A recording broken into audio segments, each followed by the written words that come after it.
district superintendents, members of the General Board of Administration, members of the various local and district boards of administration, pastors, other ministerial colleagues, other delegates, partners in ministry, visitors and well-wishers, brothers and sisters, greetings in the worthy and matchless name of Jesus Christ, our Lord and Savior. We continue to give God thanks for his faithfulness during the prevailing COVID-19 climate. In last year's report, we indicated that at the time of writing, there were no known deaths in our church community stemming from this pandemic. However, over the past year, some of our members across the conference have passed to their eternal rest as a result of this disease. Yet, we thank God for his preservation, since we are acutely aware that the impact could have been greater among our people in the Caribbean region generally. I wish again to use this medium to express gratitude to our members who have been in the forefront of this battle, especially our doctors, nurses, other healthcare support staff, military and paramilitary personnel, among others. Thanks also to our faithful saints who continue to intercede to God on our behalf and on the behalf of our region in light of the myriad challenges which currently confront us. Special thanks are also extended to our church leaders at various levels for their valiant efforts in challenging circumstances. We continue to receive positive reports of increased attendance virtually at our church meetings.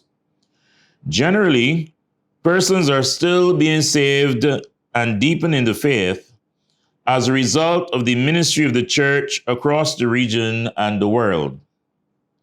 Similarly, appreciation is extended to all of our members for their consistent support in terms of tithes and offerings, attendance, and ministry in a variety of ways.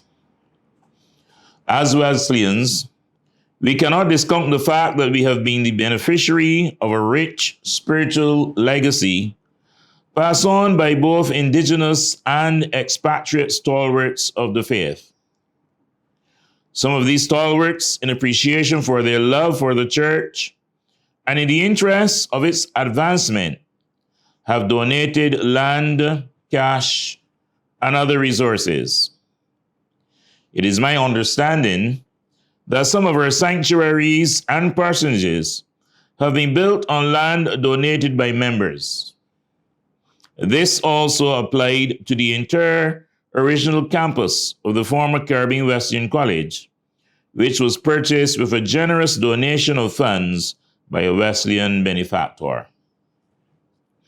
In recent years, one of our stalwarts from the Trinidad district, who served as a general church official and has gone to her eternal reward, has graciously left in her will a substantial financial contribution to Caribbean Wesleyan College to be distributed as scholarships for persons pursuing Christian education at that institution. The college is currently exploring how those funds can be transferred to its account in Jamaica in light of the strict financial measures which currently obtain in Trinidad and Tobago governing such issues. In Barbados, one faithful and dedicated member gave a substantial financial donation to her local church. This donation was made by her relatives consistent with her instructions following her passing and at a memorial service held in her honor. I believe that there are several other such stories across the region. I wish, therefore, to encourage more Wesleyans to follow suit and to give back to your local churches, your districts, and the general church. Currently, at the general church level, we are undertaking the building of the new sanctuary in Belize. We are happy with the progress that has been made in recent months, but we need the support of all Wesleyans and friends across the districts and the diaspora to be able to complete this project. Feel free to contact our General Treasurer, Reverend Norman Belgrave, at telephone 246-247-7282, or email address norman_belgrave@hotmail.com or norman@caribsurf.com. Or you can reach the General Secretary of Evangelism and Extension, Reverend Bernard Scarlett, at telephone 876-450-4282, or at email addresses revbernardscarlett@gmail.com or bernardscarlett@hotmail.com. Or you can reach me, the General Superintendent, Reverend Dr. Joel Cumberbatch, at telephone 246-234-9448, or email address revjoelcumberbatch@gmail.com. Contact us concerning your financial gifts towards this venture. Special thanks are extended to those districts which have consistently contributed, apart from the regular USF funds, USF General that is, which we have periodically diverted to the project, as well as to assist with pressing needs at Caribbean Wesleyan College from time to time. It would be remiss of me, brothers and sisters, not to acknowledge the vital ongoing contribution a member of the West Bay Wesleyan Holiness Church in Grand Cayman has been making to the Belize initiative. In recent years, she has made her family home and motor car available for use by Reverend Bernard Scarlett during his periodic visits to Belize. This generous contribution has significantly relieved us of the usual accommodation and transportation costs. Sincere thanks and appreciation are extended to this family for their gracious and generous gifts. I now wish to give attention to what I'm called glimpses of achievements, and I do so with focus on the respective areas. Unfortunately, 4 of the districts and 2 of the mission areas were unable to have their annual conferences due to the challenges associated with the COVID-19 pandemic. Nevertheless, we thank God for what we have collectively achieved over the past year. This panoramic report is just a small insight into some of the activities and accomplishments in the following areas across the region. And I begin with the central area. In the Antigua district, the Sweeks Wesleyan Holiness Church completed the construction of their new church building. I was present virtually for the dedication service and extended congratulatory remarks which were read by our General Secretary, the Reverend Dr. Ruth Allen. A moving appreciation service was also held in honor of former pastor, Pastor Eustace Hill, and his family. Pastor Hill also previously served as the president of the General Wesleyan Men's Department. Along with Dr. Allen, the current General Wesleyan Men's Director, Brother Jefferson Lashley, and I were also present virtually and gave recorded tributes on behalf of the Caribbean men and the General Wesleyan Church community, respectively. A financial token of appreciation from the General Church was also extended to Pastor Hill for his dedicated service to the Caribbean Wesleyan Holiness Church. Additionally, a special fundraising walk involving the pastors was convened in the Antigua district. The goal was 20,000 steps or 8 miles. The members of the various assemblies donated stipulated amounts per step. This initiative not only generated a significant sum of money, but promoted physical fitness among the pastors. This is an interesting activity worthy of adoption by other districts. In the St. Kitts district, 2 major virtual evangelistic services targeting the unsaved friends and relatives of members were undertaken. Based on reports received, some of these persons accepted Christ as their Savior and were subsequently discipled in the faith. The district also initiated a special discipleship program covering the following core values: intimacy with God, passion for the harvest, the power of vision, culturally relevant evangelism, multiplication of disciples, family priority, faithful stewardship, and integrity. Persons were specially trained to execute the program. During the year, the Dobsons, Reverend Basil Dobson and his wife, Reverend Dr. Barbara Dobson, officially transferred to the St. Kitts district from the Western Jamaica district. They are currently the pastors in charge at the Brown Hill and Gingerland Wesleyan Holiness churches in Nevis, respectively. History was created in the Virgin Islands district when they convened their first virtual district conference, at which the first female district superintendent in Reverend Melba Williams was elected. The installation of the newly elected officers was also done in a virtual service to conclude the conference. Other activities held included a district women's prayer meeting, at which the guest speaker was Deaconess Carol Dorman Huggins of the Church of God in Whitfield, Tongue, Jamaica. A virtual Pentecostal combined service was also held on Whitsunday, the northwestern area. The District Youth Department of the Cayman Islands District convened their annual youth convention, which was held at the Craddock Ebanks Civic Center. Among the preachers were Sisters Kathleen Bush and Donnie McCoy from the Georgetown and Northside Wesleyan Holiness churches, respectively. The annual series of meetings is usually one of the highlights of the district calendar. Regular ministries continued at the Northside, Georgetown, and West Bay churches under the pastoral leadership of Reverend Conway King, District Superintendent, Pastor Kim Evans, and Reverend John Case, respectively.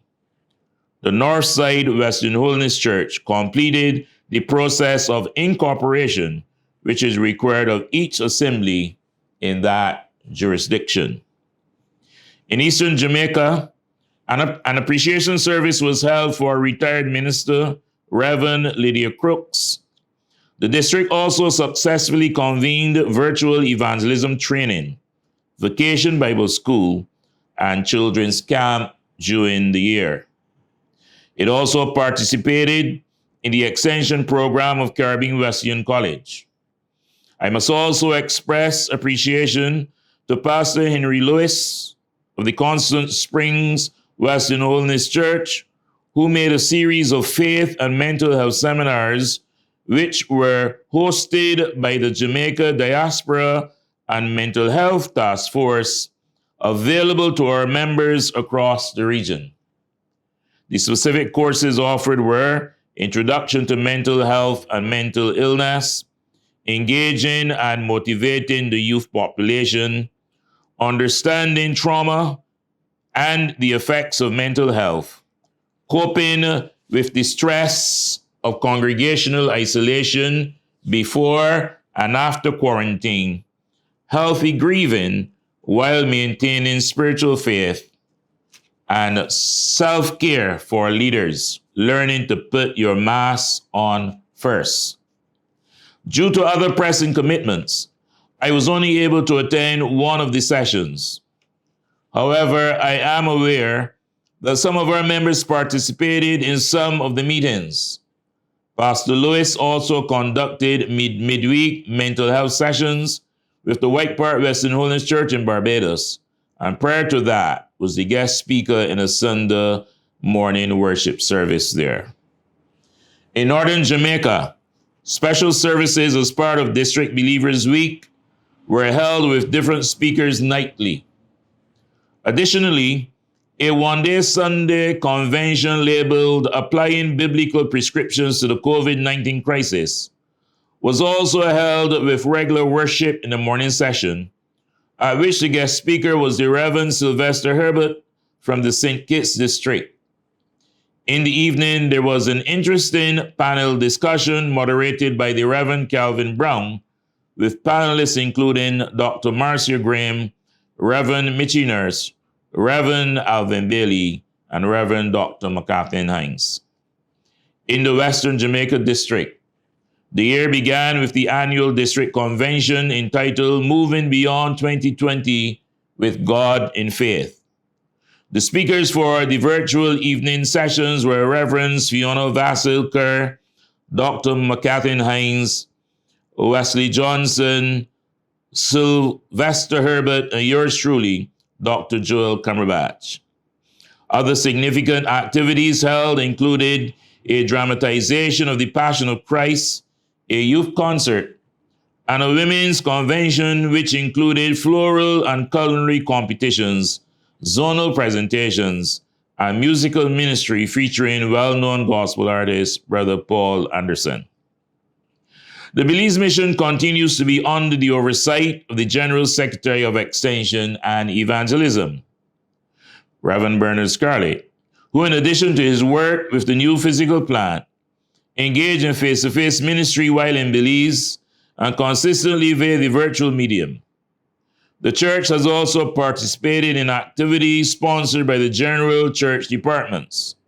Special thanks are extended to Brother Francis Mackenzie, the lay leader, for his sterling work in overseeing the general work and ministry of the church in the absence of Reverend Scarlett. The southeastern area. The St. Lucia Church family experienced significant bereavement during the past year. Sister Gloria Griffith, wife of Sharon Griffith, and Assistant Pastor Randolph Campbell passed to their eternal rest in Guyana, the land of their birth, and was also interred there following respective homegoing services. Subsequently, Mr. Thomas James, the husband of the former treasurer, Sister Vernita James of the Castries Wesleyan Holiness Church, was also called to his eternal rest. We wish to express appreciation to the local boards of administration of the Castries and Canaries Wesleyan Holiness Churches for their tremendous support for the bereaved families and for ensuring that the ministry of the churches continued during Reverend Griffith's absence from the assemblies. In November 2021, a global leadership summit was facilitated by the Reverend Euriska Chandler and catered to the ecumenical Christian community. The summit, which covered 2 days, was very informative as the 5 presenters covered key aspects of leadership. I was happy to be among the participants on both days. In St. Vincent and the Grenadines district, both Reverend Cordelia Gibson and Reverend Will Muff Harper retired from active pastoral ministry during the year. An appreciation service was convened by the Campden Park Wesleyan Holiness Church in honor of Reverend Cordelia Gibson. A district service was subsequently convened in honor of these faithful and dedicated servants in December 2021. The Barley Wesleyan Holiness Church was also officially dedicated. The Clergy Development Program under the auspices of Caribbean Wesleyan College continued in the Trinidad and Tobago district. In May 2021, 2 persons officially graduated from that program. Additionally, the new sanctuary for the California Wesleyan Holiness Church has been completed and is yet to be officially dedicated. The district office was also renovated. Early in the year, Assistant District Superintendent, the Reverend Lewin Mears, lost his wife, Sister Diane Mears, who was ailing for some time. She continues to be greatly missed by her immediate family and the wider local and district church families. The Buena Vista Wesleyan Holiness Church in Curacao, under the pastoral leadership of the Reverend Dr. Carlisle Williams, in addition to regular ministry, convened a special discipleship program. In the area of evangelism, some of the modules covered were from sin to salvation, from salvation to church membership.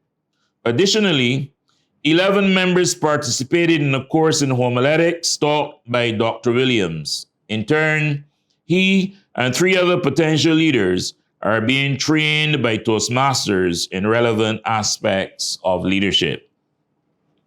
In Barbados, there was an extensive 40-day period of prayer and fasting, which climaxed on Whitsunday and embraced all the churches and zones across the district. A district television service was also aired on CBC TV 8 for the 2nd consecutive year. Special church planting training seminars were also held, and the District Evangelism Committee has been actively engaged in planning for a major thrust in planting new assemblies across Barbados. During the year, the Dunamis Wesleyan Holiness Church officially launched its 3rd satellite congregation called Miracle Repentance Tabernacle of the Wesleyan Holiness Church in the parish of St. John. Currently, about 15 persons meet virtually as part of that assembly. Monthly district prayer and fasting sessions were also held, as well as various courses in the Diploma in Christian Ministry program sponsored by the district's Christian Education Department.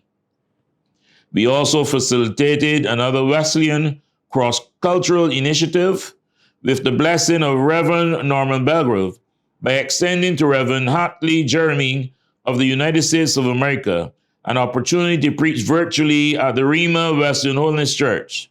The message was well received, and Reverend Hartley thoroughly enjoyed the unique Caribbean worship experience.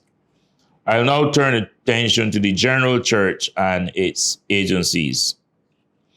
The prevailing pandemic undoubtedly affected many of our plans at the general church level. Concerning Wesleyan women, there was a smooth transition of leadership in the Wesleyan Women's Department and Wesleyan Children for Missions, respectively, following the virtual convention. We wish again to extend appreciation to Reverend Melba Williams and Sister Nadine Williams for their excellent leadership over the years. Special thanks are extended to the Reverend Jennifer Mullins and Sister Carol Punter for their equally distinguished service at the executive level of the Wesleyan Women's Department. A special appreciation service was held in honor of these 4 distinguished persons on January the 8th, 2021. Congratulations are also extended to the new directors, Sister Cecile Alling, GWW, and Carol John, WCM, from Barbados and Trinidad and Tobago, respectively. There was also the revitalization of the Caribbean Wesleyan Prayer Ministry and the continuation of the production of the Wesleyan Link, which has been a great source of inspiration and information. The Wesleyan men continue to make a solid contribution to the conference across departments. However, the Central Area sponsored a family life seminar at which pertinent issues affecting men, including sexuality, marriage, finances, to name a few, were addressed. There was representation from the other districts across the Caribbean. Among the presenters were our President, Brother Jefferson Lashley, who dealt with the financial component. Additionally, periodic prayer meetings were convened, and there is an active WhatsApp chat where information is shared and consultation with the general and district presidents is undertaken. The Wesleyan Youth Department published special Advent devotionals which were shared with the wider church family. I was afforded the opportunity to be a part of that process. A virtual Christmas concert was also held, as well as 3 nights of virtual prayer meetings, which involved persons from across the Caribbean and beyond. On the other hand, the Department of Local Church Education sponsored a symposium on effective Christian education in a COVID-19 and post-COVID-19 environment. The presenters were Reverend Wendy Drummond from the Western Jamaica District and the Reverend Dr. Leonard Spigot from the Northeast District of the Wesleyan Church in the United States of America. We wish to laud the contribution of Global Partners Caribbean to the ministry of the Caribbean Church. This global platform has dealt with many varied areas of church life and continues to broaden its appeal on the international level. Over the past 2 years, this agency has hosted programs every day of the year, which is a significant accomplishment. I was invited to participate as a guest on at least 4 occasions during the last year. One was a sermon directed to the young people. On 2 other occasions, along with Reverend Calvin Brown and the hosts, we discussed the child protection policy initiatives sanctioned by the General Conference and to be implemented in our churches. The last forum examined Reverend Mitchie Nurse's recently published book, and it was a joy to share that discussion session with him. Special thanks are extended to the Burgess family, Drs. Kenrick, Margaret, and Peggy Burgess, Reverend Mortimer Primo and family, other presenters and resource persons, the engineers, and all other people who make this daily ministry possible. Caribbean Wesleyan College brothers and sisters continued the noble task of shaping vessels of honor in challenging circumstances over the past 2 years. I wish on behalf of the General Board of Administration to commend the members of the Board of Governors, the President, Reverend Dr. Laurel Garwood, and the faculty and staff for their dedicated service. Equally, we wish to commend the districts and missions for their financial support, which has kept this great institution afloat. Thanks to all the students, past and present, who have been excellent ambassadors for the college through their exceptional ministry throughout the Caribbean and further afield. I wish, therefore, to encourage all concerned to redouble our efforts in marketing Caribbean Wesleyan College as the institution of choice, and concomitantly to challenge our people concerning the call to ministry. Our college is one of a few fully accredited evangelical theological institutions in the Caribbean. It is accredited by the Caribbean Evangelical Theological Association and the University Council of Jamaica. Students are therefore assured of excellent training by well-qualified staff, and at the end of their training, their award will have value and currency, thus enabling them to pursue graduate education or enter the world of work. Generosity. Added to the difficult prevailing COVID-19 climate, the Federation of St. Vincent and the Grenadines was further challenged by the eruption of the La Soufrière volcano in April 2021. Internally, the district mobilized its resources to assist our members and others from the general public. The churches at Camden Park and Dubois were used as official disaster centers, with the latter specifically catering to persons from the Georgetown Church, which was located in the disaster zone. We are, however, grateful to the Caribbean Wesleyan community, who again rose to the occasion and extended significant contributions in terms of cash and kind. The volcanic eruption also significantly impacted Barbados. It was reported that some areas in Barbados had more volcanic ash than some parts of St. Vincent. This eventually necessitated the closure of the country for several days, including the airport and seaport. The cleanup campaign cost the governments of Barbados and St. Vincent and the Grenadines, respectively, millions of dollars. In Barbados alone, some 40,000 bags of ash were officially collected from households and businesses all across the island. Donations to the general relief effort in St. Vincent and the Grenadines were also made by World Hope International. This organization also did extensive training in Barbados on disaster management for the military and paramilitary organizations and the faith-based community. Concerning the latter, a wide cross-section of the Christian ecumenical community was involved in the process. Courses covered include international disaster response management, logistics, and supply chain coordination.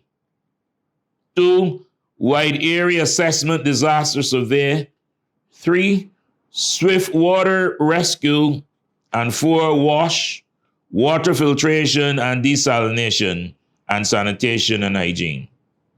A donation of medical supplies to the government of Barbados was subsequently made. It is my understanding that from April the 4th to the 8th, 2021, there will be further training in Barbados to embrace the countries within the regional security system. It is hoped that we can have some representatives from across the region attending these sessions. Gradual and increasing climate change. In the Caribbean, we are susceptible to natural disasters. Undoubtedly, global changes in weather patterns and other environmental considerations mandate that we be more vigilant in equipping ourselves to deal with the impacts of the various threats that may confront us. In addition to the possibility of volcanic eruptions, there is the constant threat of storms, hurricanes, flooding, mudslides, tsunamis, etc. Additionally, the constant flow of sargassum to our shores has compromised the quality of our beaches, which are among our treasured natural resources in the region. We wish to thank God for a reasonably quiet hurricane season, although Barbados was struck by Hurricane Elsa on July the 6th, 2021, and before that on June 4, 2021, a freak storm, both of which caused significant damage to the housing stock in particular. Guyana also suffered significant flooding between May and June 2021, and in July 2021, Haiti again suffered a devastating earthquake that killed thousands of persons. With these realities and possibilities in view, I wish to encourage each district and mission to establish a special disaster management committee to respond to specific needs in times of challenge and crisis. As far as I am aware, currently, the Barbados district is the only district that has this provision in place, and members of the committee have undergone extensive training by the Barbados Defense Force, personnel from the National Disaster Emergency Management Department, and subsequently World Hope International. During the year, we also recommended Pastor Cleaveston Padmore of Barbados, who is a retired military officer of the Barbados Defense Force, to be the General Church's representative on the Disaster Management Committee of the Caribbean Evangelical Association. General Conferences. In the Wesleyan world, there are 3 general conferences: the North America General Conference, which includes the USA and Canada, the Philippines General Conference, which also embraces the Philippines, Singapore, and Italy, among other countries, and the Caribbean General Conference. The Caribbean General Conference currently includes the following 10 districts, 2 mission areas, and 19 countries. The Antigua District includes Antigua and Barbuda, Montserrat, and Dominica. The Barbados District, the Cayman Islands District, which is limited at the moment to Grand Cayman, the districts in Jamaica, Eastern Jamaica, Northern Jamaica, and Western Jamaica. There are 3 districts in Jamaica. The St. Kitts District, embraces St. Kitts, Nevis, and Saba. St. Vincent and the Grenadines District would include the mainland St. Vincent and Bequia. The Trinidad District embraces Trinidad and Tobago. The Virgin Islands District embraces St. Croix, St. Thomas, and Tortola. And the mission areas are Belize and St. Vincent. And if my math is correct, I think that encompasses some 19 countries or so. Apart from the three general conferences, most of the rest of the Wesleyan constituency globally is under the general oversight of Global Partners North America, which is an arm of the North American General Conference. All of the approximately 100 countries where there is a Wesleyan ministry have a presence through special area representatives on the International Board of the Wesleyan Church. I am currently the chairman of that body, whose chairmanship is rotated on a quadrennial basis among the general superintendents. It is our intention over the year to provide more information on the Global Wesleyan Church. Following are the upcoming Quadrennial General Conference dates. Firstly, the North American General Conference will be convened in St. Louis, Missouri, from May the 22nd to 25th, 2022. The Philippines General Conference will convene June the 1st through 3rd, 2022, and the General Conference of the Caribbean Church has been pushed back to July 2023, and this was endorsed by the General Board of Administration. Also note that the Canadian National Conference will be held on August 11th to 12th, 2023 in Calgary, Alberta, Canada, and the International Wesleyan Missions Conference, last held in Barbados in 2019, is scheduled to be held in 2023 with the possibility of a deferment to 2024. The possible venues are South Africa, the USA, and Canada. However, no determination of venue, dates, and number of participants has yet been made. The International Wesleyan Intercessory Prayer Forum will also convene on Pentecost Sunday, May 29th. This was convened on May the 29th, 2021, and we're looking forward to that activity again this year, 2022. For more information on the International Conference of the Wesleyan Holiness Church, you may visit the website at https://cwc.wesleyan.org. If you check cwc.wesleyan.org, you'll find more information on the International Wesleyan Church. We now give brief consideration to some of those who have served us, who have gone, but certainly not forgotten. Apart from Sister Gloria Griffith, Pastor Randall Griffith, Brother Thomas James from St. Lucia, and Sister Diane Mears, Trinidad and Tobago, several other brethren went to their eternal rest during last year. Among those numbers are District Superintendent Emeritus Reverend Kenford Punter and Reverend Ludwig Phillips of the Antigua District, Pastor Joseph Barra, Sister Sharika Brown, who was the daughter of Reverend Stanley and Margaret Brown, and Sheila Archer, former member of the District Board of Ministerial Development, and Sister Phyllis Clark, who was a past WWD director of White Park Church. All of these were from the Barbados District. Also Reverend Earl Dean, who lost his nephew, Ryan Seeley, and his brother-in-law, Elvin Seeley.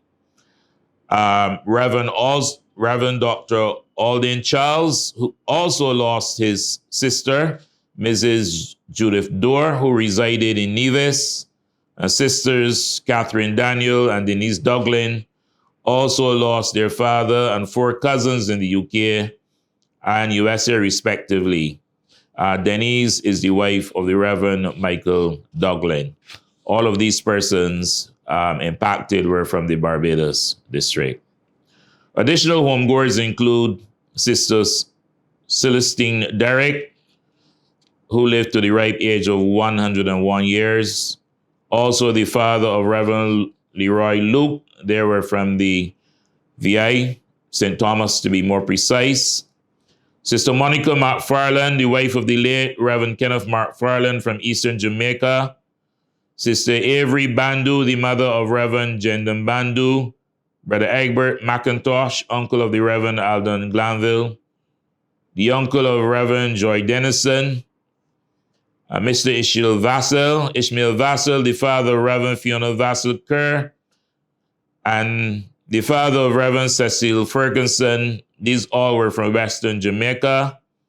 And of course, from Northern Jamaica, we had the passing of Reverend Augusta Hare, and also Collis King, Pastor Collis King, the brother of Reverend Paul King. And of course, Mr. Alfonso Scarlett, who was the brother of the General Secretary of the Evangelism and Extension, the Reverend Bernard Scarlett.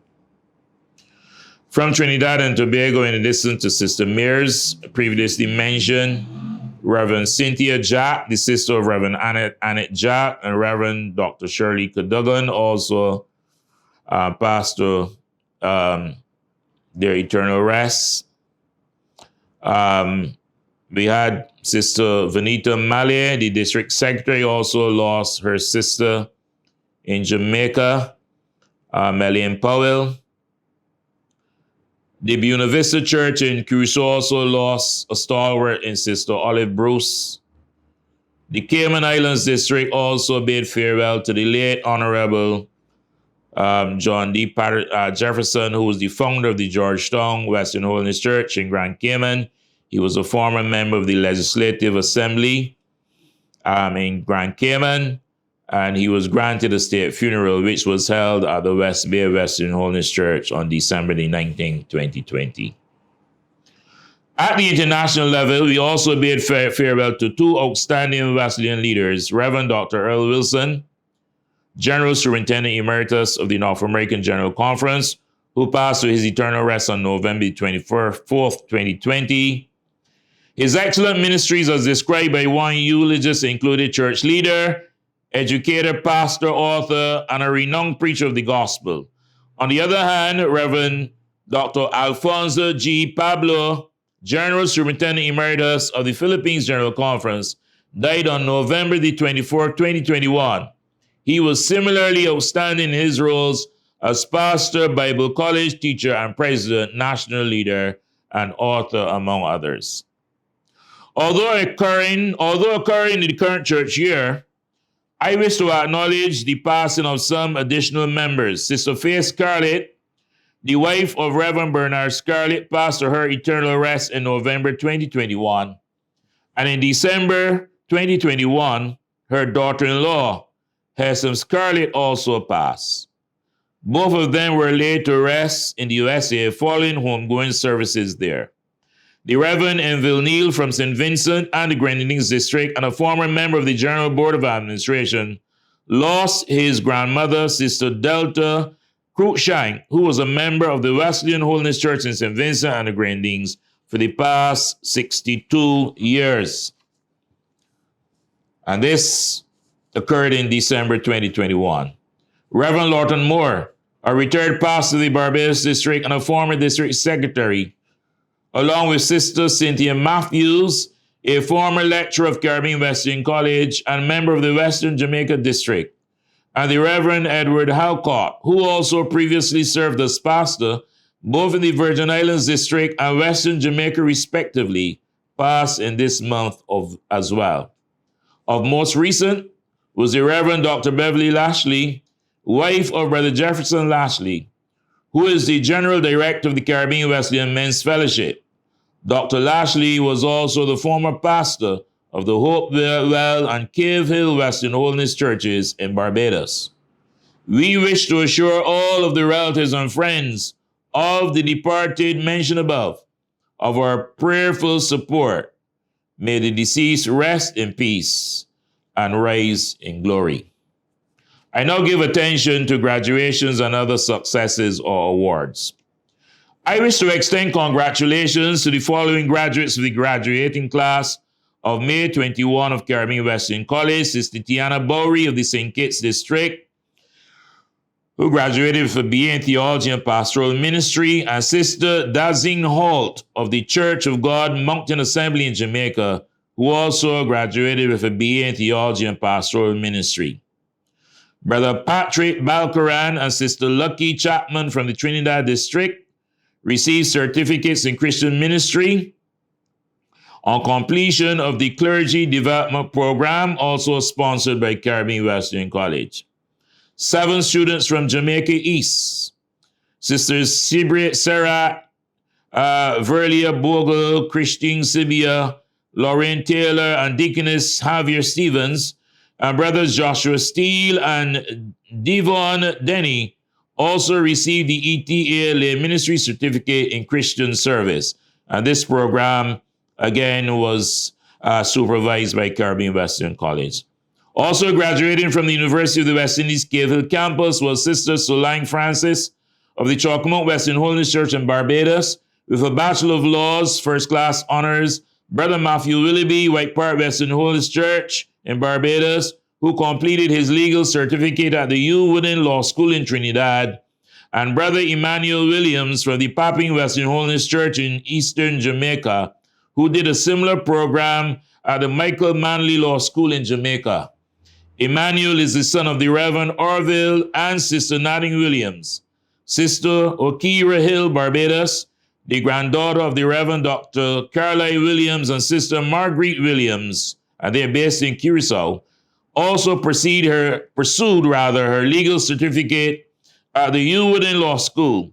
These persons were subsequently admitted to the bar in Barbados and Jamaica, respectively, and we wish them a very fruitful and productive practice.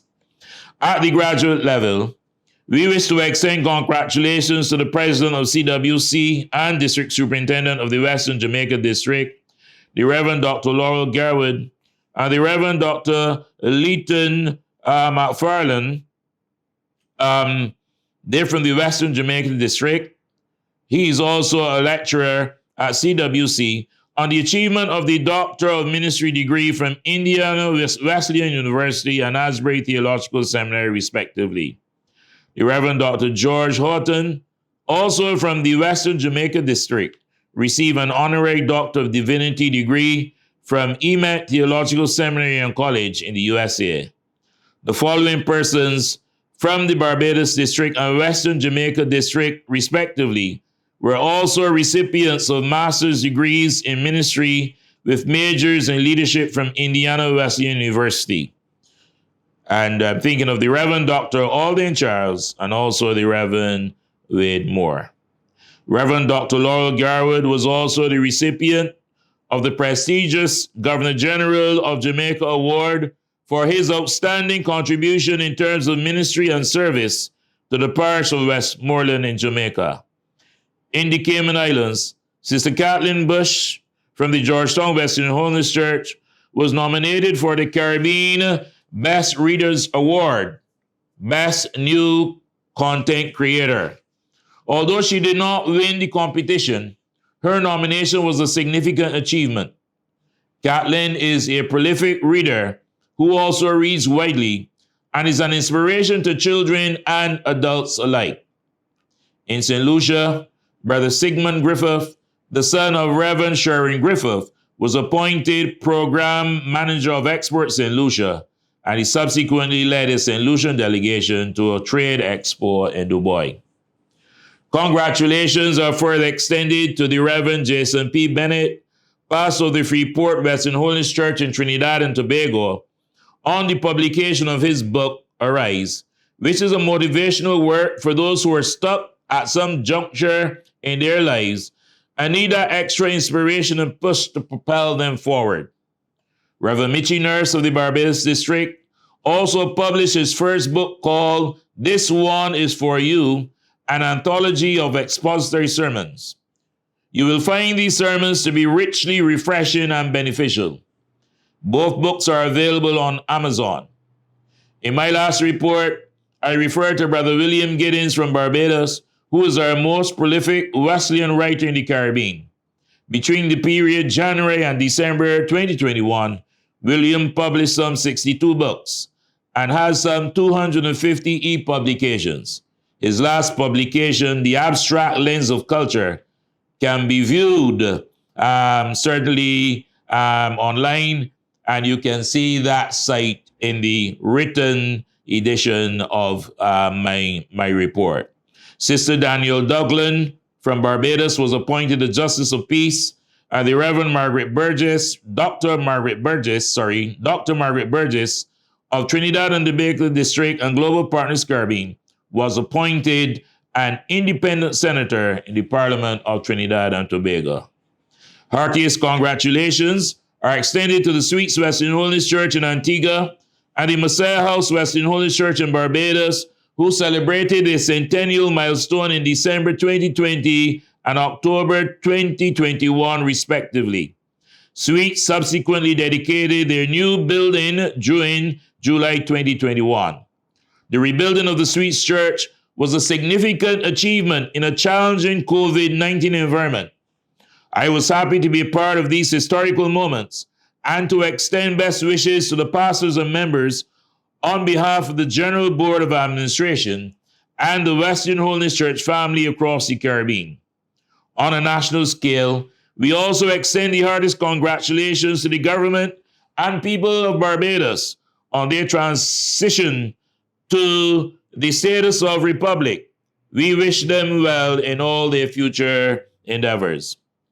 I further had the privilege to extend written tributes to our brothers and sisters in Suriname who celebrated 75 years of the church's establishment in December 2020. Similarly, in my capacity as chairman of the International Board of the Wesleyan Church, I extended written congratulations to the Egyptian Church on the celebration of their 100th anniversary. I must, however, equally commend and congratulate Reverends Mitchie and Pauline Nurse, who celebrated their 25th year in ministry with a celebratory service at the White Park Wesleyan Holiness Church. This service was also streamed to a wider local, regional, and international audience. Congratulations are also extended to the Reverend Jennifer Mullins, who succeeded the Reverend Dr. Barbara Dobson as the ministerial representative for the Northwestern area on the General Board of Administration. She also continues to serve as the chairman of the Board of Governors of Caribbean Wesleyan College. Following are some of the projections brought over from last year, which are necessary to keep in active focus. The execution of these proposals is subject to the prevailing climate concerning the COVID-19 pandemic. Of course, we will again strive and encourage you to concentrate on the theme, One Church, One Family, expanding our witness, engaging our world, everywhere to everywhere. In the last report, I believe we made mention of a booklet highlighted, a booklet published rather by the International Wesleyan Church. This booklet is now available online. It can be downloaded free. And again, this site is made available in the written version of my report.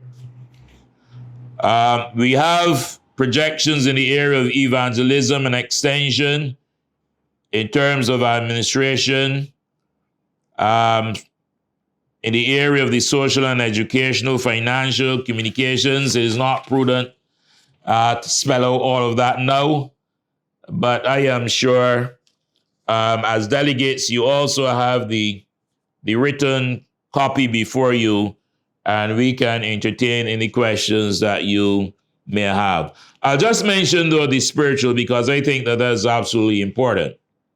To encourage the active recruitment of persons for the ministry, to promote a general Wesleyan prayer network in association with the various general departments, and the truth is that this networking is already happening.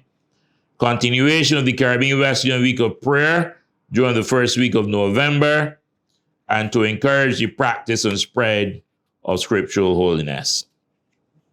We now turn our attention to the General Church's calendar events. Again, because of unseen developments, we have to readjust some of these dates. Again, they're outlined in the written copy, and we can entertain any questions.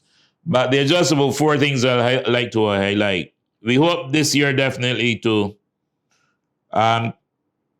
continue training in the child protection policy. I think that is absolutely crucial. I'm hoping that we can have what I call a Caribbean time of worship, a Caribbean community time of worship in February. The Caribbean Wesleyan College will have its graduation in May. And we would like all the districts to zero in on that as part of our promotion of Caribbean Wesleyan College. June the 4th through 10th, we're hoping to have what I call a Caribbean Variety Week, or special lectures, discussions, the arts, etc. Caribbean Wesleyan College Day is on June the 12th. And again, we're appealing to you to support our college, Caribbean Wesleyan College. And we hope to have at least one leadership training seminar this year, dealing with the leader as an agent of change. And of course, as I said before, we were very happy with the success of our week of prayer in November last year. And we're hoping to have that again this calendar year, November 1 to 7. I will touch now briefly on what I call gainful personal engagement. I wouldn't go into all of this in great detail. But brothers and sisters, I continue to give selfless service as I carried out my various duties. Despite not being able to travel physically over the past 2 years, I continue to be in constant consultation virtually and via the telephone with our district superintendents, general officers, district officers, and even local church officers. Periodically, I attended regular services and special services via Zoom as well. In Barbados, I was given several opportunities by my pastor, Reverend Esther Willoughby of the White Park Western Holiness Church, and the Reverend Carmichael Springer of my own home church, where I had my spiritual development, the Chalky Mount Western Holiness Church, to speak at those assemblies with frequency, I would say, during the past year. 2 of those sessions, the latter included special Sunday morning open-air meetings, which is one of my loves, speaking or preaching in the open air. I also periodically hosted the weekly New Life radio broadcast presented by the White Park Western Holiness Church. Thanks to my other colleagues for the occasional opportunities they gave me to speak in their assemblies, be it in Barbados or across the region. And I want to especially thank the District Superintendent of Barbados, Dr. McAthin Hinds, who also assigned me to conduct 2 local church conferences. And of course, I also preach periodically in the Anglican community at selected homegoing services. At the regional level, I conducted virtually 3 of the district conferences, which were convened, where that of the Eastern Jamaica was done face-to-face and was chaired by my colleague, the Reverend Courtney Thorpe, the district superintendent of the Northern Jamaica District.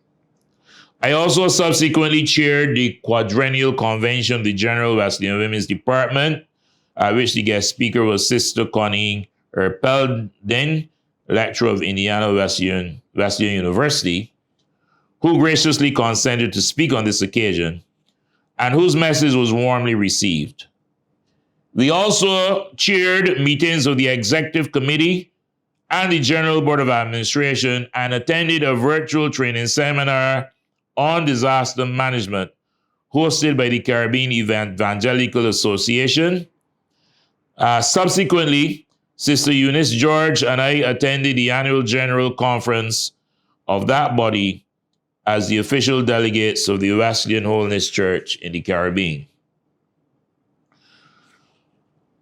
And I believe I mentioned previously the special management seminar I attended in St. Lucia virtually as well. At the international level, I also conducted meetings of the International Board of the Wesleyan Church and participated along with several other Caribbean Wesleyans in the International Wesleyan Pentecostal Prayer Meeting on Whitsunday. As previously implied, I was actively engaged in the planning of aspects of disaster management training executed by World Hope International, and I also attended 4 of the courses offered and observed aspects of the faith. Over the year, brothers and sisters, I also made steady progress in my doctoral studies at Indiana Wesleyan University. This is the 3rd year of the formal classroom courses, if I may say that. The various courses were truly inspirational and enlightening. I also taught Introduction to Theology, Homiletics, and Expository Preaching in the Diploma in Ministry program offered by the Christian Education Department of the Barbados District. At Harrison College, I continue to serve as a graduate teacher with special emphasis on religious education and home and family life education. In that setting, I was able to periodically counsel students, parents, and guardians, and colleagues as well. Additionally, I completed my 33rd year of national duty in the chaplaincy of the Barbados Defense Force. Grace and mercy as I conclude this report. Overall, God has been very gracious to us individually, as a church community, and as a region. And I want to say personally that God has been exceptionally gracious to me as well. I would be less than truthful if I did not say that God has been graciously good to me and my family. Despite the challenges over the reporting period and currently, he continues to prove himself faithful. The writer of Lamentations in chapter 3, 22-23 states, and I quote, "It is of the Lord's mercies that we are not consumed, because his compassions fail not. They are new every morning. Great is thy faithfulness." I wish, therefore, to encourage you, my brothers and sisters, to be likewise faithful in your service to God. Jesus himself in Mark 12:30-31 stated, and I quote, "Love the Lord your God with all your heart and with all your soul and with all your mind and with all your strength. Love your neighbor as yourself." End of quote. Let us also redouble our efforts in not only preparing ourselves, but in reaching the lost in light of the soon return of Christ. In the words of my mentor, the late Bishop Dr. Hamilton Tate, in his book, Look Up, and I quote, "We need not be getting ready, but be ready for his return. Therefore, we ought to live in readiness, so that his coming will not catch us unprepared. We cannot afford to live like those who have no hope." End of quote. I wish to sincerely thank my wife Beverly and son Adriel for their sacrificial support over the past year.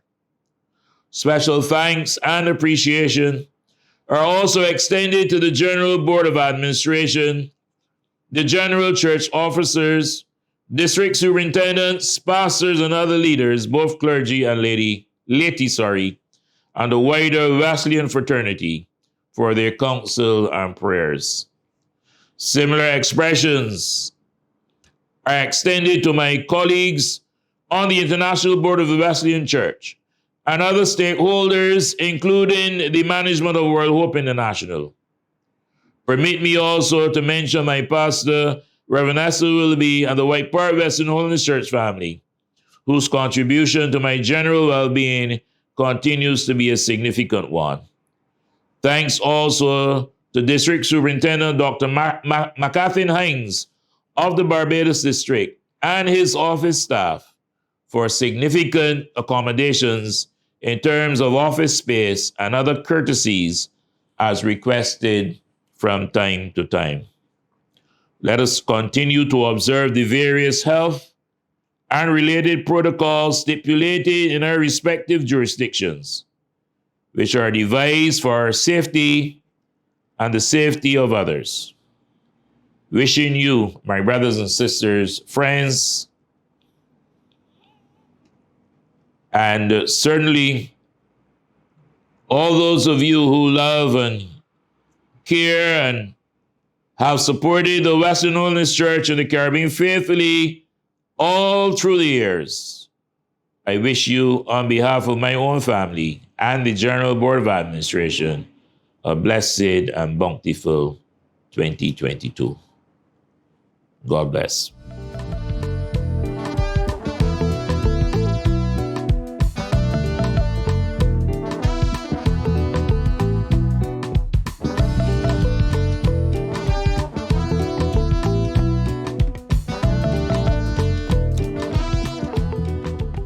Mr. Chairman, General Superintendent, Reverend Dr. Joel Cumberbatch, District Board of Administration, fellow ministers, delegates, ladies and gentlemen, grace and peace be multiplied unto you. Given the conviction that the church's ministry should be instant in season and out of season, we have embellished our theme from last year, everywhere to everywhere, but we have added 3 significant words that we consider are applicable to the focus and emphases that we want to consider for this year. And those 3 words are believing, belonging, and becoming. These aptly sum up our heartfelt passion of our leadership and desired engagements for the year 2022 to 2024. What follows this evening in this report is a summative statement on the year 2021, the projections, along with other emphases that we covered. A more detailed segment of highlights has been supplied as per quarter, and a separate category called Other is included. We will consider afterwards a brief analysis, projections, and then appreciation and thanks. Now, projections 1 through 5 from last year have been restated in the report, together with a brief statement as to the extent of their accomplishments. November to January quarter saw us implementing, as promised, the minister's evaluation form. It was approved early in the year, but we implemented it in earnest from November the 1st, 2021. Now, every year, we are required by corporate affairs to submit a detailed audited statements of the district's finances. We've done that. We are also required by the Registrar of Supreme Court to supply a listing of our current and updated marriage officers we have on staff. We've done that as well. Now, during the year, the local church at Cave Hill voted to have Reverend Francine Jones to fill the pastoral vacancy, and he has since been installed. Now, the district now makes all of its payments online. In fact, during the year 2021, we have not written a check. Everything is now online. We have had some good developments in the area of extension and evangelism, and the report of the evangelism secretary, Pastor Sharon Lavia, will reflect the extent of the work of evangelism that has been done. We were blessed and privileged to have a successful 40 days of prayer across the 39 churches, utilizing the leadership of every local church and as well the 6 zone coordinators. With Sunday CBC televised broadcast at 10 a.m. was produced with a high degree of excellence, and we are trusting God to improve on that this year. we have been mandated by the General Conference to implement what is known as a child protection policy. Since 2018, we've been working on this. I think 2014, we've been working on this. But we on the Barbados District have sought to implement this policy.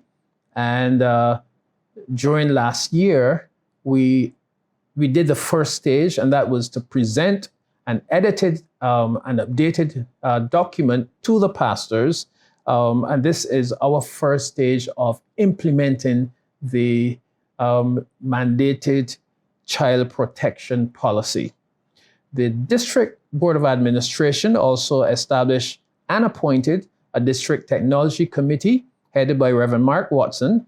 And this is intended to principally assist the district and its agencies or auxiliaries in achieving high-end excellence as we all navigate our virtual space as a Wesleyan district. And this will also include district-related ministry events as well. The church at Dunamis launched an extension outreach ministry in Colleton, St. John via Zoom. At the moment, this ministry has been managed by an evangelism steering committee from within the congregation at Dunamis. Now, during the year, and given that many of our churches experienced the impact of a downturn of income, the district committee regrouped. It deployed itself across the district to assist several of the churches in meeting their financial goals, especially those that were more affected by the COVID downturn than others. Those churches that gained our attention immediately this year was Prospect, Hopewell, King Garden, and Lakes. And they were the immediate beneficiaries. The process is intended to be extended again to local churches during the coming church year. We received a letter of intent to retire from Pastor Reverend John Sargent, effective 31st, 2021. And Reverend John and his wife Val and family served the Prospect Wesleyan Holiness Church for 11 consecutive years. On the property, land acquisition, both the Cornerstone Wesleyan Holiness Church and the Crab Hill Wesleyan Holiness Church have been hampered in their pursuit of property acquisition. One of the main challenges have been the pursuit of financing through the credit union and through financial institutions. And we are aware, and this process has been stalled through to some regulations by the Financial Services Commission. But both these churches have been hampered by that regulation, which meant that the district now had to become the borrower on behalf of the local churches, because local churches cannot borrow the parent body or the parent head, which is the district, should be the borrower, and so on. Now that brings a whole set of financial responsibilities to the district, which is consistent with lending agencies. And we are trusting by the grace of God that these two matters can be resolved with the help of the wider district. And I'll share some thoughts on perhaps how we can do that at a later date. Now, another property matter would be the Barbers Hill property sale offer. The Wesleyan Holiness Church, Barbados District, has been offered what the DBA and Building Committee considers to be an agreeable price of $2.85 million for the property at Barbers Hill, formerly called Caribbean Wesleyan College. Now, both the DBA and the Building Committee thoroughly assess the offer, looking at various options and market conditions. And reference was made to the study done by Terra Caribbean in 2018 and on on the further use of Barbados Hill and the White Park Road district properties. 2 professional value assessments suggested a market value of $2 million. The 2 district bodies, that is the DBA and the building committee, unanimously agreed to sell the property for the $2.85 million. The interested purchaser accepted the selling price, and the proposed sale is in its initial legal stage. Now, both the DBA and the district building committee recommended that the sale should not be, that is, the proceeds from the sale should not be utilized for the day-to-day running of the district. It is my heartfelt conviction as the district superintendent, at least while I'm superintendent, that the money will be put aside separately and not be used for internal or district everyday running expenses.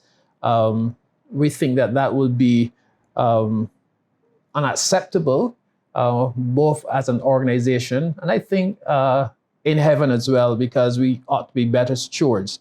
All right. But we propose a business and financial investment committee, and such has been earmarked, so that we can bring the district into the business and financial development area. Some time ago, we did a study. One of our attorneys on the district did a study as to the legality of nonprofit organizations such as churches or charities. To what extent can they be involved in business for profit? The study revealed that any business concern, that is legal business, that is presently utilized across Barbados, that charities and nonprofits can function by getting involved in those, to the extent that the proceeds not go to shareholders, but they are maximized by the organization itself for the purpose of maximizing and utilizing its ministry and help it to in its development of its ministry. And therefore, the proposed Business and Financial Investments Committee will be mandated to do some research across Barbados to see what are some of those areas that the entity called the Wesleyan Holiness Church as a charity or nonprofit organization can be involved in. I'll share maybe a little more on that towards the end. Now, continued on the property matter, we have a proposal from a Wesleyan businessman. That business person made a formal request to the district to lease the Tabernacle building with the intent of retrofitting it as a business entity.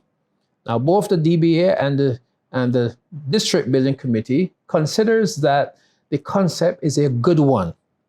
Now, the DBA and building committee thinks it prudent, though, to pursue the following as it considers the proposal before making a final decision. Number one, that it should give some consideration to the feelings or the views of the wider Wesleyan community on the subject of the change of use to the proposed business concern. Secondly, it has written to the business person to get a detailed business plan on the intended venture under consideration, as well as the proposed retrofitting costs. And thirdly, outline drawings of the proposed infrastructure upgrades of the facility. There is a fourth one, and we thought that we'll ask for some evidence of financial capacity to undertake the proposal if approved. And that information has been submitted to the proposer as well. The manse at Government Hill, we have a manse former manse at the bottom of Government Hill. We've received instruction from the Ministry of Health to demolish the building because it is now has become derelict. The district board budgeted for the demolition of this building in the 2020 budget, but in 2021, because of lack of funding, we were unable to touch that particular matter. We have made provisions in this year's budget to consider this. We think it is important, both from a health hazard point of view, as well as the requirement of the Ministry of Health. And we have proposed to tackle this again this year. Now, under the category of other, these are highlights that we have lifted out, but were not mentioned earlier. The church at Cave Hill, under the new leadership of Pastor Reverend Quincy Jones, they agreed to refill the foundation site as part of its short-term to medium-term vision plan. A second item would be that we are aware that on the 30th of November, 29th of November, 30th of November, 2021, Barbados became the newest republic on the planet.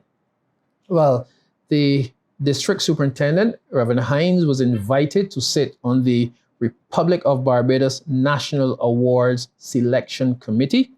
In addition to that, that business is completed.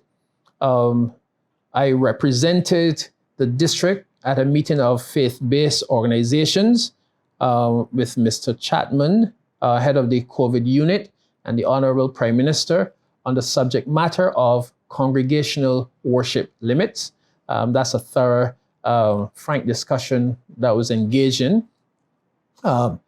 We also participated in 2 faith-based organizational meetings with government select committees on the first draft of the proposed Republic Charter. Now, we participated in 4 Zoom meetings with the leader of the opposition and the wider church community on the subject of the use of the word God versus Creator in the proposed Republic Charter. We also participated in 1 Zoom meeting focused on the subject of the LGBTQ agenda and the new Republic of Barbados. The Wesleyan district, with other evangelical denominations, supported via a full-page advocacy statement the Family, Faith, and Freedom campaign to retain God, that is the word God, in the new Republic Charter. As DS, I participated in a weekly Monday 1-hour interdenominational ministers prayer meeting called Save Barbados. More specifically on our district, Reverend Hal Collins provided leadership for the Ellerton Wesleyan Church, while Senior Pastor Reverend Trotman was on 3-month sabbatical leave. Reverend Mark Watson was offered and accepted 1-month fill-in supply pastorship at the Coconut Grove Wesleyan Church, while Reverend Green was on holiday. Our records also show that 51 persons were baptized for the year. Special commendations. I want to single out the Martins Bay Church as perhaps one of the smallest churches on our district. But of that 51, Martins Bay have added by baptism 4 persons and 5 to their overall membership. We want to commend them. We ask you to keep the good work up, and we trust that this is a sign of greater things to come from Martins Bay. Special congratulations. Dr. Francine Jones, the spouse of Reverend Quasi Jones and a member of the Gainful Wesleyan Church, she received National Gold Award of Achievement in the Republic Awards. Dr. Kim Quimby, the wife of Reverend Ronnie Quimby, received the Principal's Award for Excellence in recognition of outstanding contribution in 2 or more academic categories. And those categories are University of the West Indies and the Public Service. Dr. Alden Charles completed a master's degree in ministry with concentration in leadership from the Indiana Wesleyan University. Minister in charge of Maxwell, Reverend Mitchie Nurse, as well as Carolyn Yard of Bentham's Wesleyan, became authors. Congratulations to both of them. Messiah's House Worship Center celebrated its 100th year of existence, and there were several special services during the celebration week. Minister Cleveson Padmore was accepted at CWC Jamaica to pursue his ministry degree. Reverend Virgil Paris, ADS, was accepted as a student of Indiana Wesleyan to pursue the master's degree in ministry. And Minister Raul Seeley of the Maxwell Church continued his ministerial studies at CWC Jamaica. Auxiliary departments. The district applauds the auxiliary departments for their unswerving persistence during the year despite several challenges. The district Wesleyan women, led by Sister Marjorie Husbands, must be commended for their persistence and consistency as they kept the ministry mobilized, that is the ministry of the women mobilized during the year, despite the challenges of COVID-19. The district Sunday School Secretary, Deaconess Sandria Clark, must also be commended for her tenacity, determination, and leadership wisdom as she too, along with the district Sunday School Committee, navigated a pretty challenging year. I've also always appreciated the timely interactions with District Youth President Amelia Samuels and the work of the district youth, despite the limitations of physical meetings. But with the encouragement of Reverend Paris, ADS, they have stood firm and have continued until now. The district men, Wesleyan men, now the district Wesleyan men began well, but they've experienced some road bumps along the way. Nevertheless, they have made it to shore. I expect that our men need some encouragement at all levels, and we have communicated the same to the president, the incumbent president. It is our intention to focus on some areas of their need and help them to lift their serve for 2022 and beyond. We intend to closely work with the Wesleyan men to ensure that this department stays viable on our district. Here's my assessment.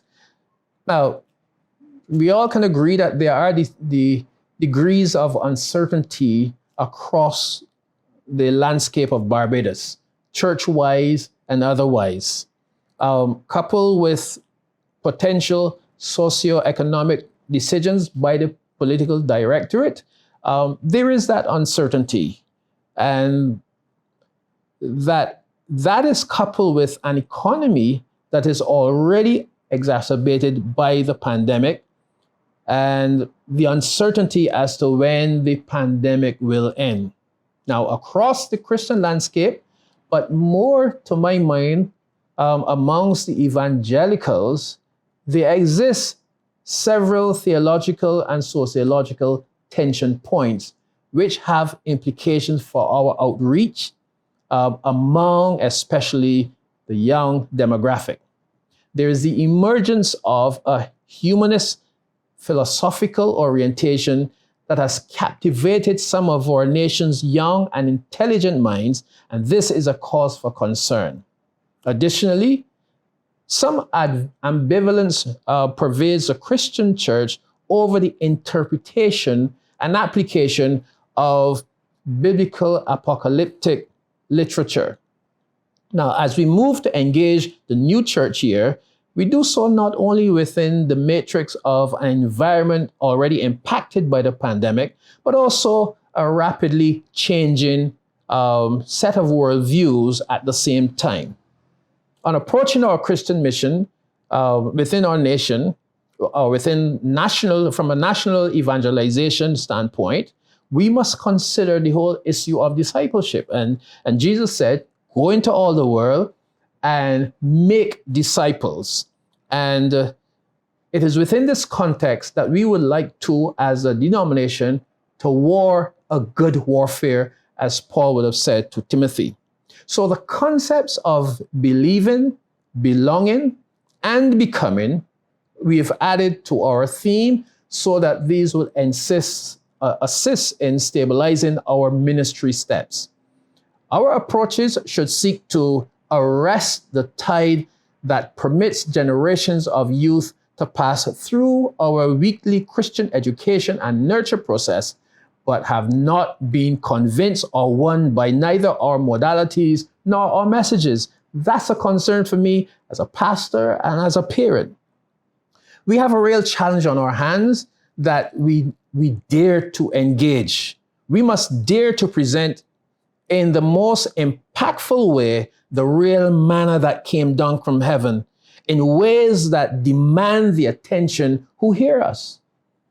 I encourage us to harvest the sincere seekers that honestly desire truth and to supply them with the substance that transforms sin-sick souls. Jesus said, and I quote, "He that believes on me, out of his innermost shall flow rivers of living water."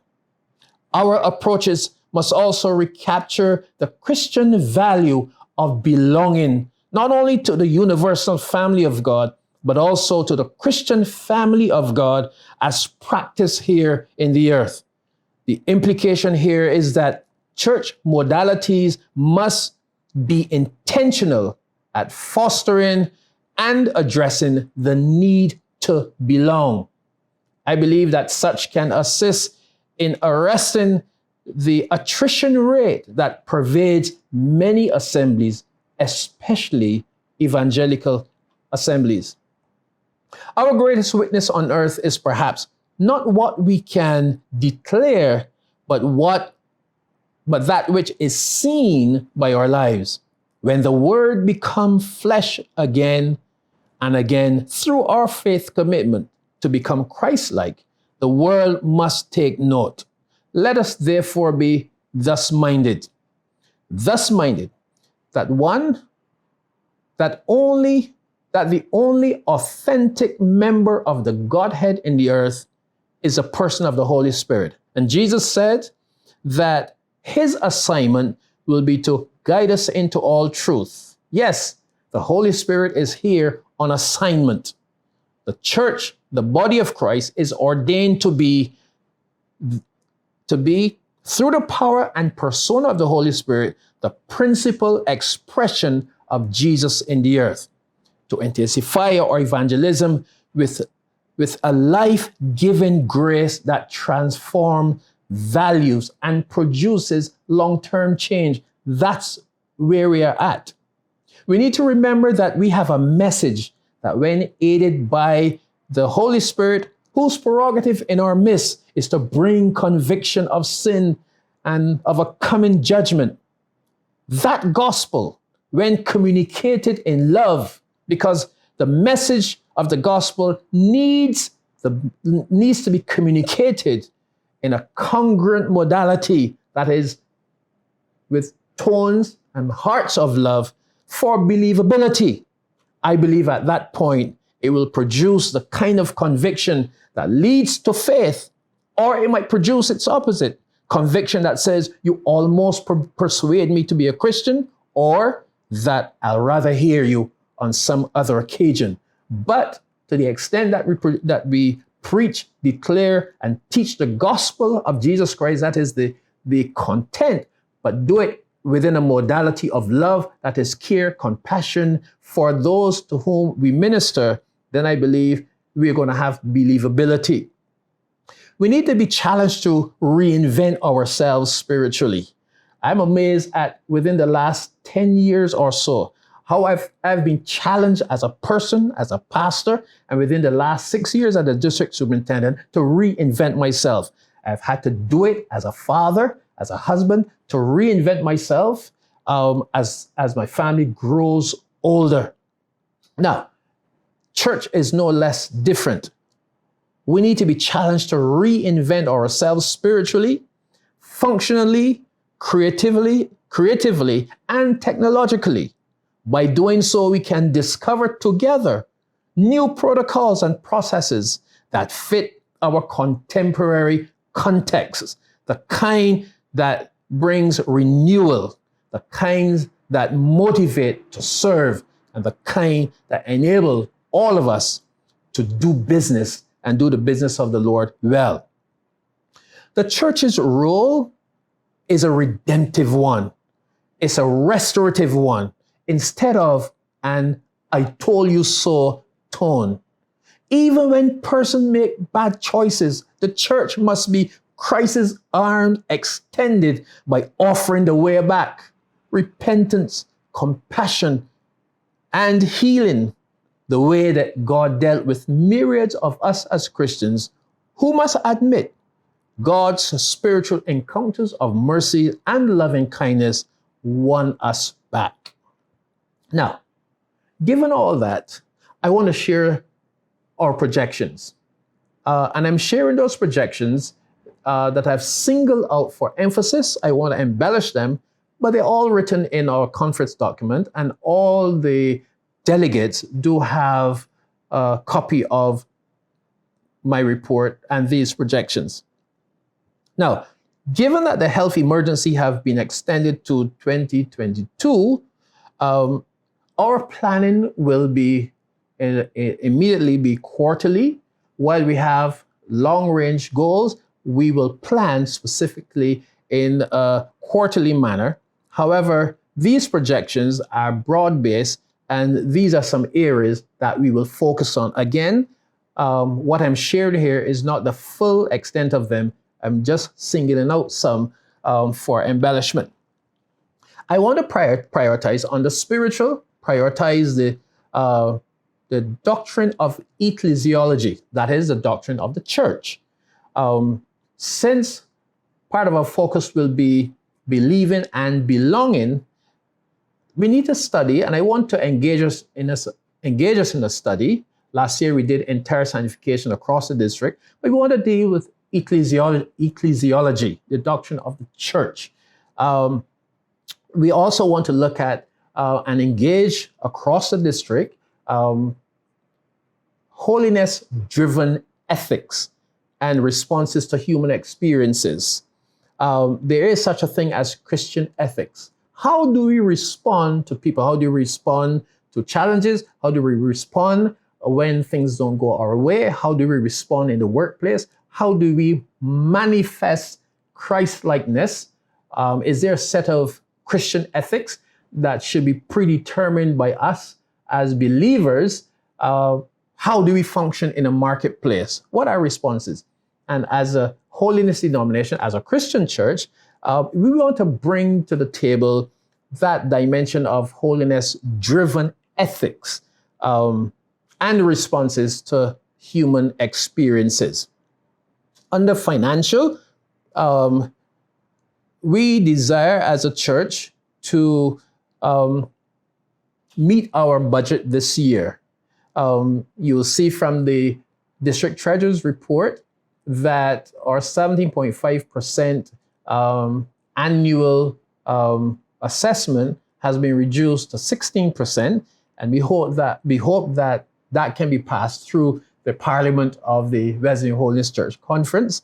But we also want to work with those churches again, and some others that would require the kind of expertise in the finance committee, so that you can meet the financial goals, and by extent, the district will be able to meet theirs as well. Now, the District Board of Administration have accepted the projection, and we'll work with it. We want to explore, again, a district business opportunities for nonprofit via the creation of a business and financial investment committee. The DBA have approved this already. We have shortlisted a number of names. We have not approached all, but in principle, the aim of one of the mandate of this committee, we'll do the particular summary of its mandate and the goals of it later. But we want to explore district business opportunities for nonprofits. Legally speaking, we have the capacity to do that by virtue of the study that was done for us by one of the attorneys, prominent attorneys in Barbados, but member of the Wesleyan Holiness Church. And therefore, we're going to have a committee in that regard. We believe that there are aspects of business that we can be involved in for a long time.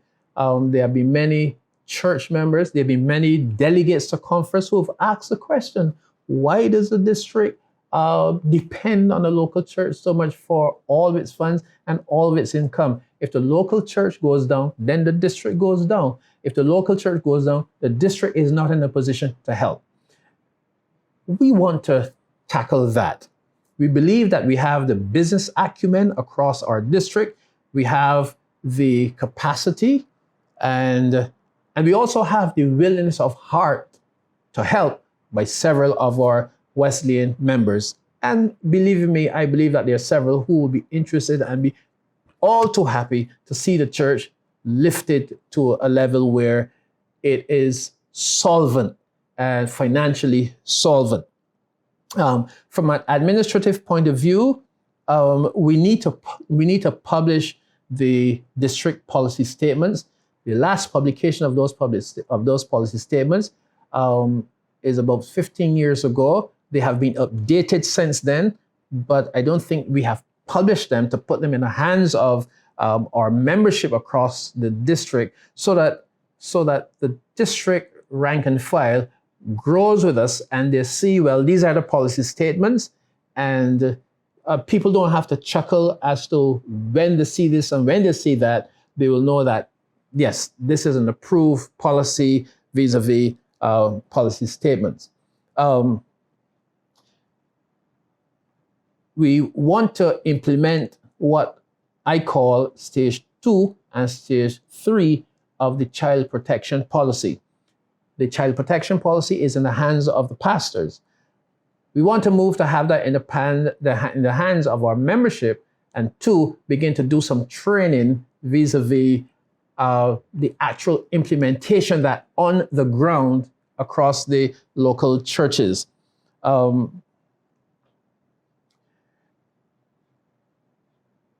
Because given the sale of the Barbados Hill property, in addition to that, we'll try to complete that. And given the attorney at law who is working for us and the documentation available to her at this particular point, it is very possible, very, very possible that sale will be completed this year.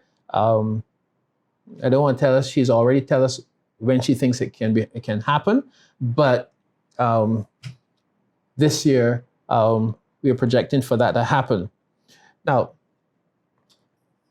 our building committee, through our building committee, we will set up, because the building committee, according to our constitution, have specific parameters for operating, but I want to have another committee, either out of a subcommittee of the building committee or a specialized committee that will do 2 things. And its work will essentially be 2 things, and feedback, so that building committee can assess and DBA can be advised in these 2 particular areas. 1, we want to assess the eligible properties on the district that can be disposed of, and by disposed of, I mean can be sold, and those that we need to retain. We have a property in Arch Court. So we have to research. And I have had, since being DS, about 3 points of interest in buying Arch Court. I've been asked if it's for sale. We, for some time, have been under the thinking that because of the Arch Court disaster some years ago, that is out of bounds and we can't. We've done some research on that particular aspect of Arch Court, and therefore we want to look in more detail as to what we have, what remains of our property in Arch Court, and to what extent that's another property that can be put on the market for sale. All right. So we want to look at our properties, what can be retained and what can be disposed of. And again, we're looking at building our finances, having a financial base, financial investments, and what have you, which means that we have to look at, in my view, look at everything that we own and be the best and be the most prudent of managers of what God has given to us to manage. So the second thing that we want to ask the building committee to do, or a subcommittee of the building committee, we want to look for, and perhaps, assemble a specialized committee, a search committee with a mandate to look for or help us to acquire perhaps between 3 to 5 acres. We can settle with 2.5, but 3 to 5 acres is ideal, of real estate for long-term district operations. Now, there are some thoughts we have in mind. During the last year, I've looked at 2 properties, one in Lancaster, which is pretty close, almost obliquely opposite to Chaffet, Lancaster. Big housing development going on down there. I've looked at that. In fact, that I looked at that in conjunction with a local church, one of our local Wesleyan churches that is on lookout for land. But in discussing with the pastor, there's also the thought of to what extent that can be a district concern or district possibility. I've looked at the Jehovah's Witnesses have a massive property in Prospect at the top of Crusher's site, which is for sale. Sanctuary already can hold 250 people, 10 apartments, office space, office complex, industrial kitchen, all completely outfitted. Looked at that as well. But then if we can find, because I would like to put a campus concept or create a campus concept where we have pretty much a lot of our operations happening, and they all don't have to be done overnight, but the Bible did say that Paul planted, Apollos watered, but God gave the increase. And part of my role as superintendent would be to put in the kind of foundation that somebody else can build upon, and they don't have to reinvent the wheel. All right? So that's as it relates to real estate. I want to establish a framework for multiple staffing across the district.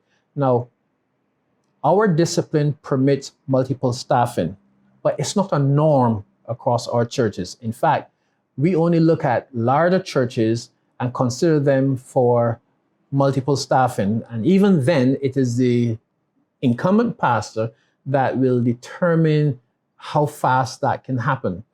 But given the vagaries of ministry, the challenges of ministry, and the fact that God has not put in any one person all the gifts, all the spiritual gifts and what have you, for equipping and for edifying the saints and for maturing the saints.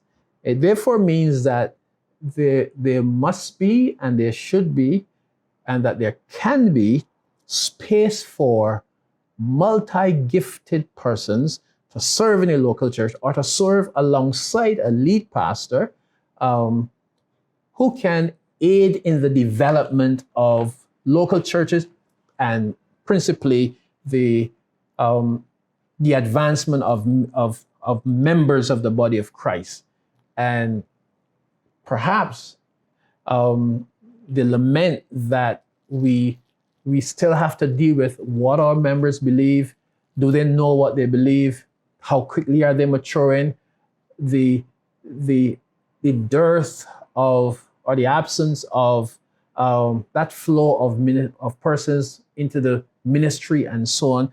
Could it be that part of this could be because of the extent to which our local churches are pastored by one person and one person alone, and the extent to which all the ministry, that ministry model saddles that person with the executive aspect of it, because that pastor is the CEO of the church. He's also the chief spiritual head, etc. And all roads leads to that person. But is there a biblical model that says multiple staffing, or what some other denominations call plurality of elders? There is scope for it, and our discipline provides for it. We just have not fanned that flame as a norm, as a normative model. And the final thing I'll probably consider would be, I would like us to promote greater use of specialized ministries across the district. Now, what do I mean? Well, right now, the principal specialized ministry we have in our district is the pastoral preaching ministry.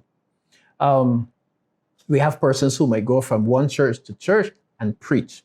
I want to look at this a little more. There was a time when we had lay preachers, and when a pastor pastored two churches or more, I remember in St. Philip, the pastor pastoring all four of those churches together.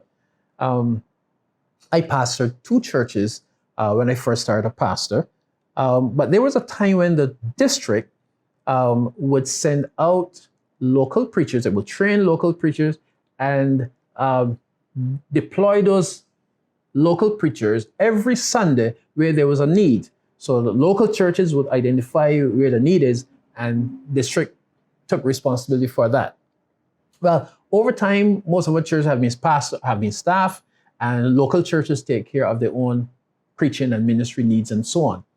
But beyond the pastoral ministry, as Christian ministry have grown, have evolved, if I can use that term, that's permissible within the Christian context, as it has evolved, some of the stuff have come to the fore. There are a lot of churches today, because within the evangelical context, worship ministry, music ministry is very important. So my area for now of specialized ministries across the district, and how it will work, or how I envisage it working, would be that, for example, ministerial students, and we have a host of them that are passing through the diploma program, and those from CWC who come back on holiday from time to time, that local churches can maximize them. So a pastor does not have to do all the Bible study himself or herself. They don't have to do all the midweek service themselves. They don't have to do all the preaching themselves. We have ministers in training, going through that program. Well, if we can create that bank of personnel that a pastor can draw from time to time to assist in, even in Sunday school decision Sundays, and so on and so forth, youth ministry, that these can have appointments to function in ministry. But let's go to the worship personnel. I go across the district and I must commend all of our churches all of our churches in the area of worship for what they are doing. Some are more mature in the area of their worship ministry than others, but all are trying. I've seen some churches that the entire worship team are seniors, but they are trying. They are doing their utmost best, and I must commend them. And when I go to churches like those, even though some don't have music to deal with, that is live music, the service is enjoyable. The joy, the delight, and what have you is there. But what if, and let's back up here, churches like Mount of Praise, perhaps churches like Messiah's House, we might utilize 5 worship team members on a given Sunday, but the worship department may have 15, maybe even 20, maybe 12 worship personnel, that is people who can lead worship or people who can be on the worship team. What if that can become a resource that can be a benefit to other local churches across the district, so that a pastor or a church can benefit by having X worship leader who is not on assignment at their local church this Sunday, but another local church might need some assistance to help lift their serve and what have you. And by that kind of cross-fertilization and mentoring and mirroring and so on and so forth, I'm sure there can be a benefit. Now, the same thing can happen with musicians, drummers, keyboard players, etc., etc. I realize that perhaps, with the exception of Fustic that utilize their wind instruments, there are a couple of members of our Wesleyan community who are fairly proficient with wind instruments.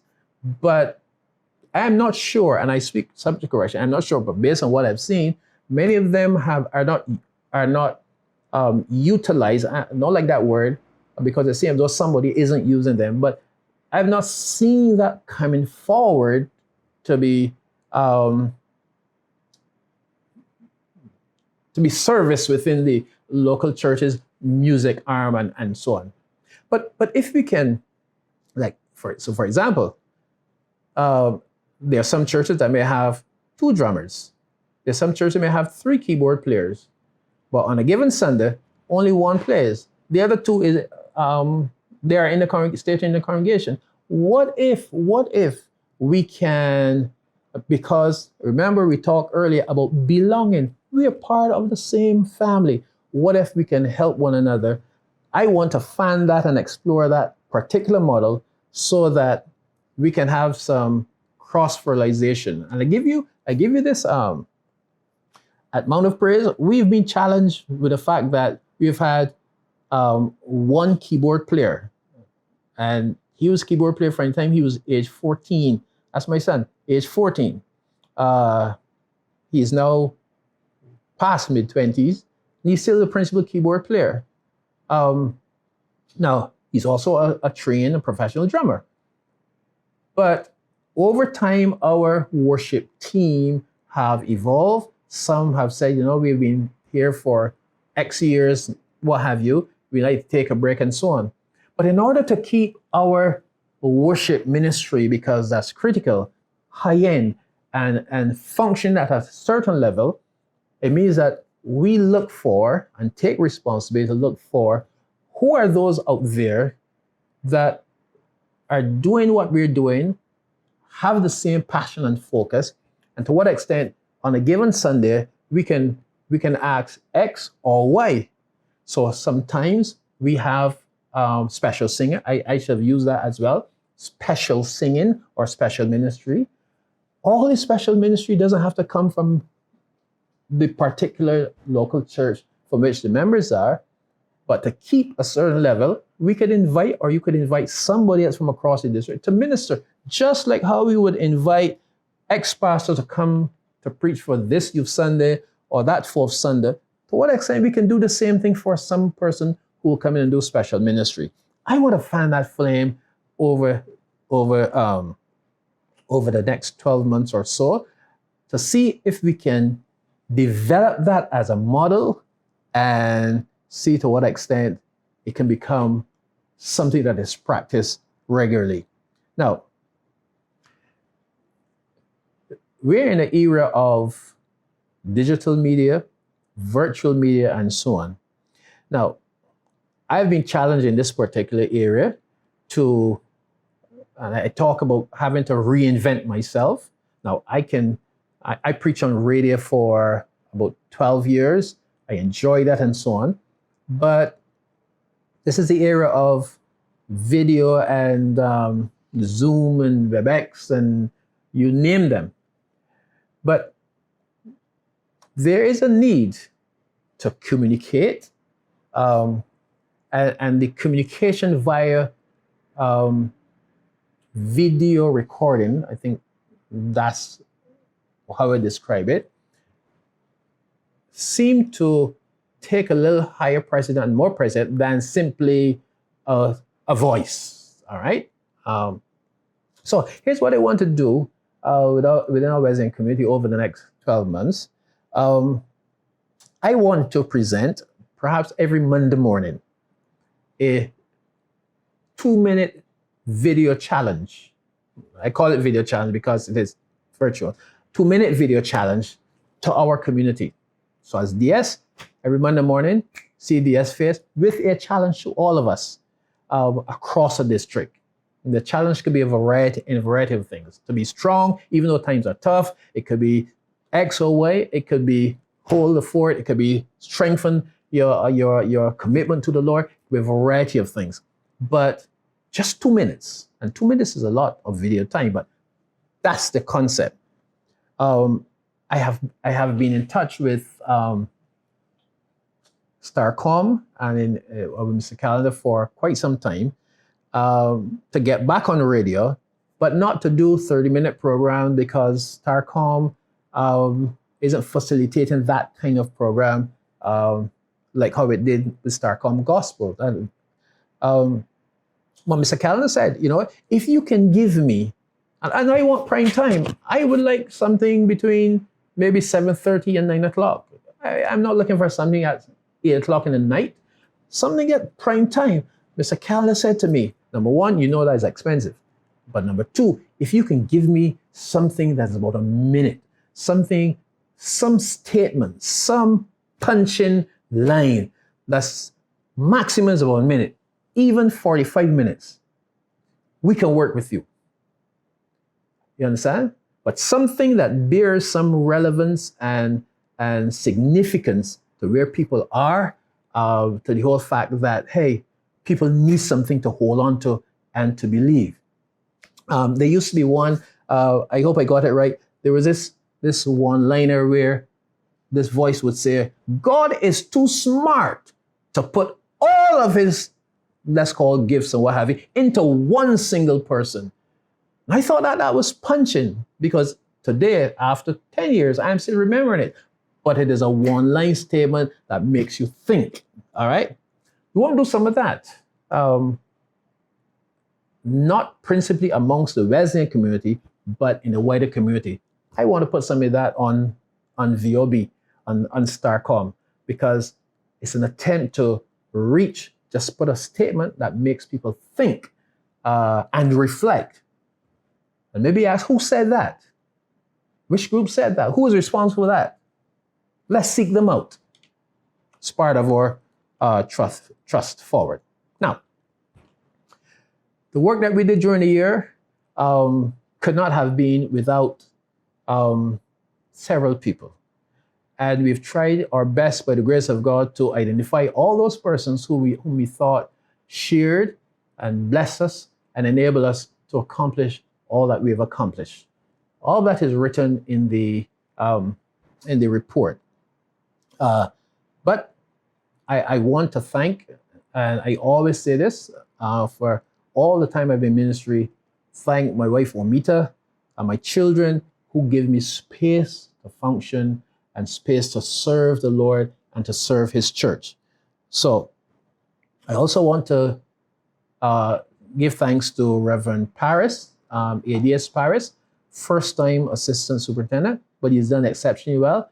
And I do appreciate serving and working with him. Reverend Pauline Nurse have been a tower of strength in taking and managing the district prayer meetings.